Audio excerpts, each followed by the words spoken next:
వీక్షక బాంధవులందరికీ నమస్కారం. మీకందరికీ కూడా ఒక చిన్న మనవి, దయచేసి అర్థం చేసుకోండి.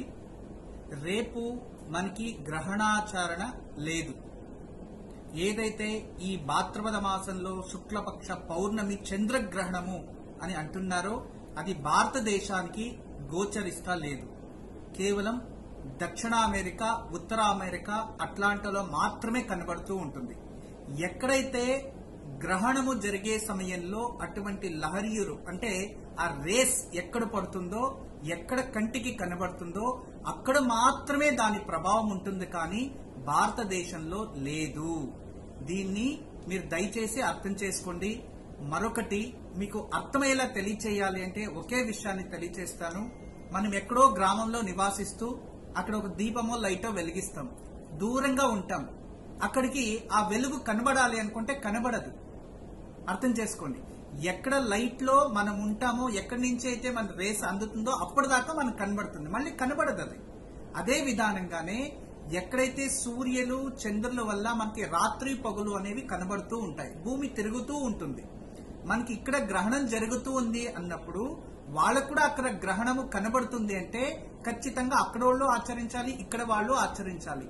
మనకు కనబడట్లేదు అన్నప్పుడు ఖచ్చితంగా మనము ఆచరించే అవసరము, పద్ధతులు లేదు.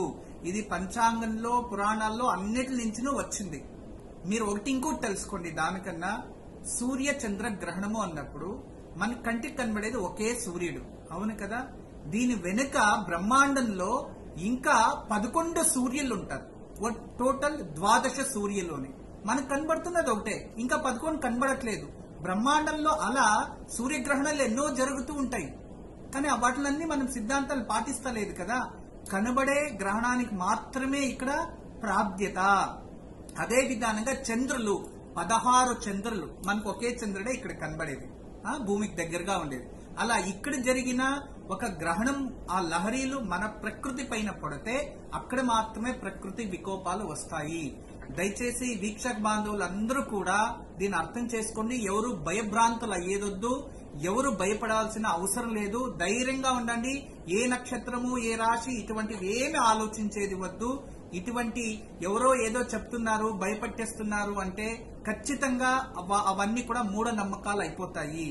ఇప్పుడు జరుగుతున్న ప్రకృతిలో ప్రమాదాల వల్ల జనాలు భయపడుతున్నారు. ఇంకా ఇటువంటివి ఉదాహరణలు ఏదేదో చెప్పి మీ మనసుని బాధ పెట్టి మిమ్మల్ని భయభ్రాంతులు చేస్తున్నారు. అటువంటి మాటలను పట్టించుకోకుండా ధైర్యం